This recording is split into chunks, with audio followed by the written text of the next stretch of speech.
fase berikutnya yaitu selanjutnya adalah i'tiqad. Ya, pertama tadi kita masuk khotir, kemudian berikutnya mailul qalbi atau mahabbah, berikutnya adalah i'tiqad. Nah, sampai pada i'tiqad inilah baru kita semua nanti akan terkena khitab. Artinya apa? Ketika kita sudah i'tiqad itu al-hukmu bil jazmi, sudah mantep dalam hati.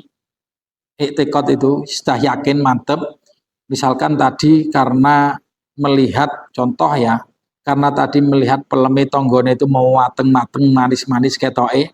Nah itu tadi ketika ngerentek tok ndak apa-apa. Ketika kepingin ngepek itu kepingin tok ndak apa-apa karena belum berjalan. Tapi kalau sudah punya i'tiqad sesuk bukan sesuk, wah itu pokoknya kudu dadi nggonaku, kudu tak pek. Nah, pelem yang manis-manis ini kudu tak pek. Nah, ini sudah yakin, sudah mantep dia akan melakukan itu. Ini baru kena khitab, baru dia mendapatkan dosa. Karena sudah yakin dalam hati itu nanti akan menjadi miliknya. Dia akan berusaha untuk menjadi miliknya. Itulah yang akhirnya i'tiqad ini sudah mulai terkena khitab. Oleh karena itu, apalagi pada tingkatan berikutnya adalah masuk kategori azam. Azam itu keyakinan yang mantap tadi, keyakinan yang kuat. Ya, ini kalau sudah masuk pada azam, ini dalam hati sesuk iki kudu tak pek. Sesuk kudu tak pek. Ini ibarat andaikan peleme tonggone niku wau. Ibarat tadi karena melihat cewek yang seksi tadi, sesuk kudu. Nah, tak parani sesuk tak jak dolan lek gak gelem diloken. Sesuk mesti kudu tak gonceng. Nah, ini yang sudah masuk pada kategori dia punya azam, keyakinan yang mantap besok akan dilakukan. Nah, ini akhirnya dia sudah kena khitab berdosa. Karena rencana kotornya itu tadi.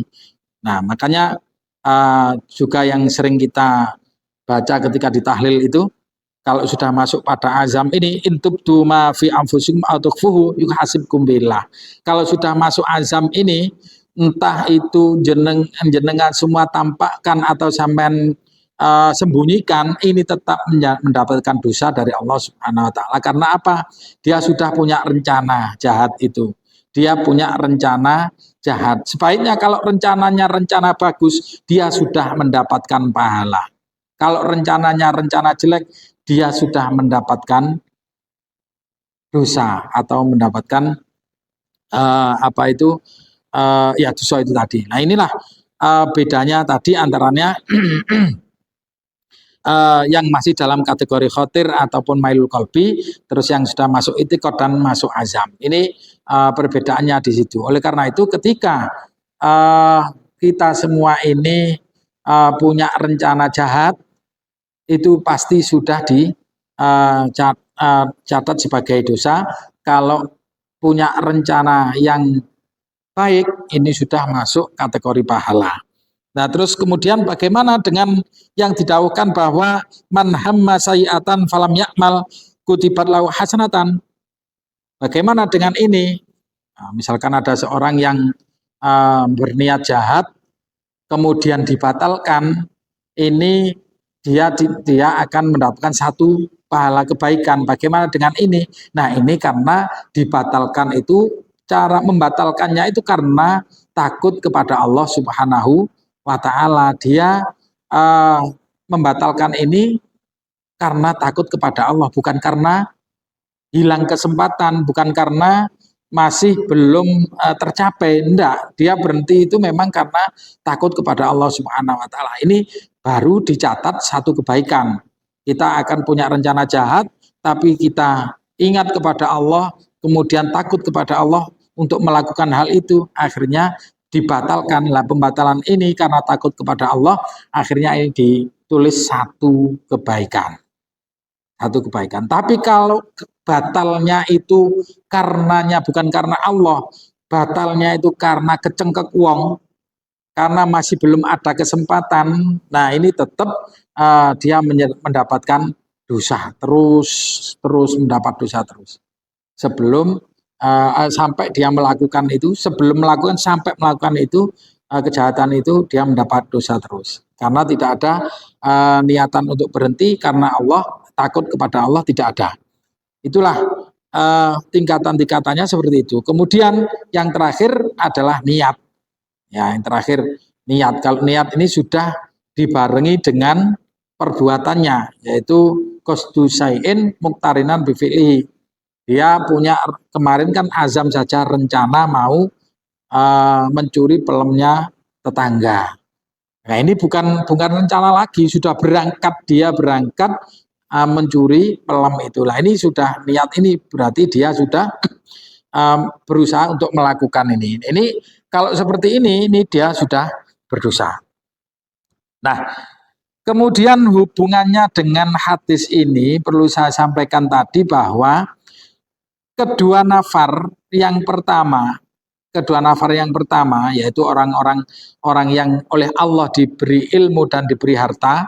Kemudian yang kedua, orang yang diberi ilmu tidak diberi harta, kedua-duanya punya pahala yang sama karena ini tadi. Karena dia sudah punya azam, karena punya ilmunya, dia punya azam, bahkan rencananya sudah kuat banget. Seandainya nanti oleh Allah saya dikasih kesempatan punya harta seperti dia, saya pasti akan lakukan seperti dia. Artinya dilakukan, diinfakkan untuk yang peruntukannya harta itu. Artinya sesuai dengan peruntukannya, sesuai dengan syariat. Itulah korelasinya dari yang saya sampaikan hadis tadi dengan apa itu yang disampaikan oleh Imam Ghazali, bahwa tingkatan atau fase-fase kita untuk melakukan perbuatan itu pasti melalui 5 hal ini. Makanya yang pertama tadi khotir tadi itu setelah menerima input, ya. Sebelum menerima input kita tidak akan ada khotir, tidak akan ada kerentek. Enak kerentek ada khotir itu karena sudah ada input. Nah, makanya kita untuk menjaga kita ini supaya lebih aman, iman kita lebih aman, ketakwaan kita lebih kuat, ini kita berusaha meminimalisir input tadi, meminimalisir masukan tadi. Dengan cara apa ya? Kita memperbanyak dalam usaha untuk menghindar itu telinga, mata, hidung, lisan, ini kita jaga sebaik mungkin supaya input yang masuk itu input yang baik-baik saja. Ataupun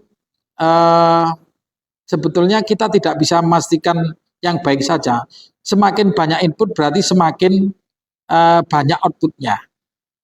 Nah, karena itu ketika kita semakin menutup mata, semakin menutup telinga, semakin menutup hidung, ini akan semakin sedikit input yang masuk. Dengan semakin sedikit berarti kita semakin sedikit masalah, ya, semakin sedikit masalah.